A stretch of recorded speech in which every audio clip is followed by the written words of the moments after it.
आधी रात का समय था। 10 साल की पिंकी अपने घर में सुकून की नींद सो रही थी।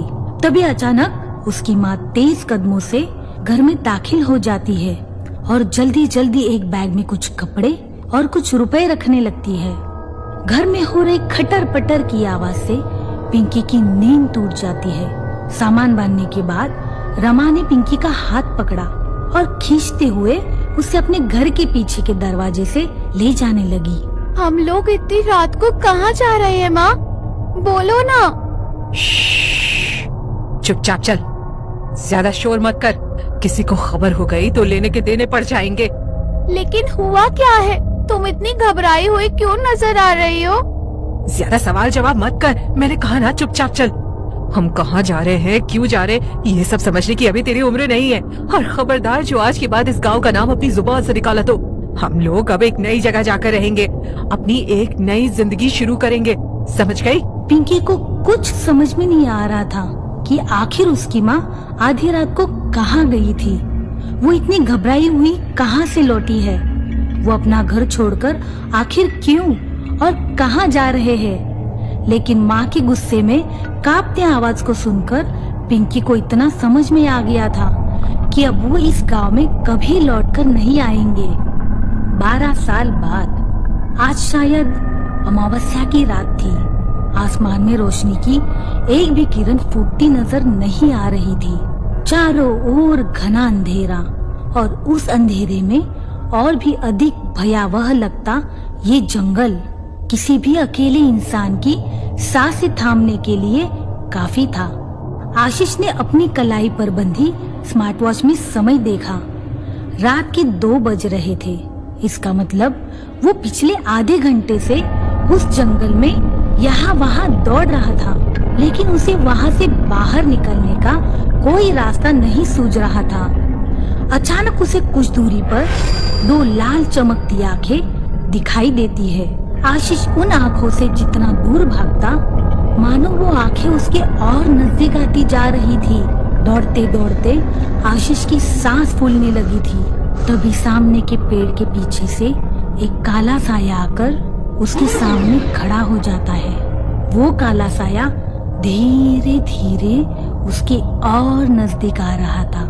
जैसे ही वो उसके ठीक सामने आकर खड़ा हुआ, आशीष की धड़कनें मानो थम सी गई।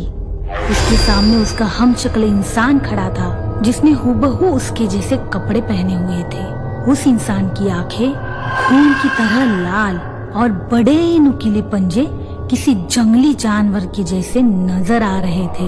वो हाव भाव से किसी खूंखार जानवर की तरह आशीष को देख गुर्रा रहा था।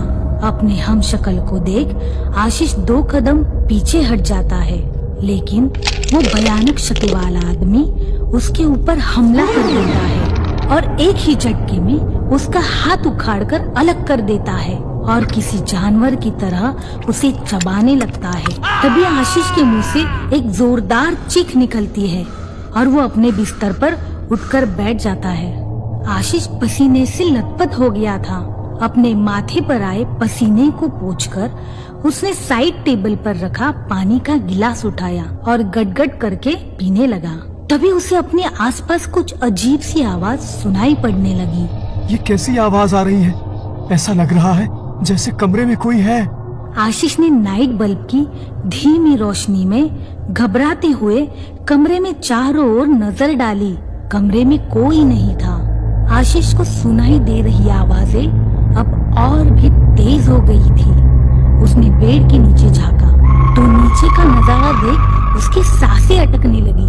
नीचे उसका हमशक्ल एक इंसान का हाथ चबा रहा था। उसके पूरे चेहरे पर खून लगा था और उसकी आंखों से वहशियत टपक रही थी। बिजली की तेजी से वह आदमी आशीष के नजदीक आया और उसे बेड से नीचे खींच लिया। घबराहट के मारे आशीष के मुंह से चीख निकल गई, जिसे सुनकर उसके माँ बाप दौड़ते हुए उसके कमरे में आ जाते हैं। क्या हुआ बेटा? यहाँ जमीन में क्यों बैठा है और तू इतनी जोर से क्यों चिल्लाया?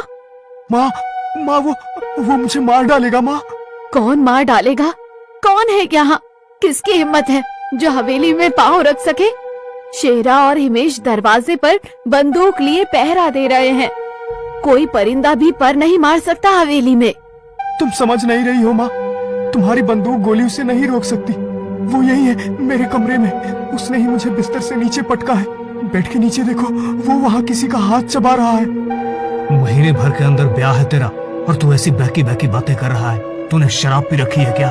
पापा आप समझते क्यों नहीं? वो बार बार मुझ पर हमला कर रहा है, वो नहीं छोड़ेगा मुझे। अरे कौन हमला कर रहा है, कुछ बताएगा? वो बिल्कुल मेरे जैसा है, लेकिन वो मैं नहीं हूँ। उसकी शैतानों जैसी लाल भयानक आंखें हैं, लंबे नाखून और मनहूस सा चेहरा है। फिर से शुरू हो गया तुम्हारा बेटा, ये होश में नहीं है। थोड़ा ध्यान दो इस पर, वरना ठाकुरों का नाम डुबो देगा ये। ठाकुर को अपने बेटे आशीष की सारी बातें बेतुकी और बकवास लग रही थी, इसलिए बेटे की बात पूरी सुने बिना ही ठाकुर वहाँ से उठकर चला जाता है। आशीष नहीं जानता था कि पिछले कुछ दिनों में उसने जो कुछ महसूस किया है वो तो बस शुरुआत है। अभी तो उसे बहुत कुछ देखना बाकी था। आशीष को अब अपनी तबीयत कुछ ठीक नहीं लग रही थी। शरीर में बिस्तर से उठने की ताकत ही महसूस नहीं हो रही थी। किसी तरह दिन बीता और रात को वो अपने बिस्तर पर सोने चला गया। एक मृत व्यक्ति को कंधे पर लेकर कुछ लोग शमशान भूमि की ओर जा रहे थे। आशीष भी उन आदमियों के साथ शमशान की ओर जाने लगा। आशीष उनके साथ जा जरूर रहा था, लेकिन उसे समझ में नहीं आ रहा था कि मौत किसकी हुई है। कुछ देर बाद सभी लोग शमशान पहुंच गए और मुर्दा व्यक्ति को चिता पर लिटाकर आग लगा दी गई। तभी आशीष ने देखा कि चिता पर कोई और नहीं, वो खुद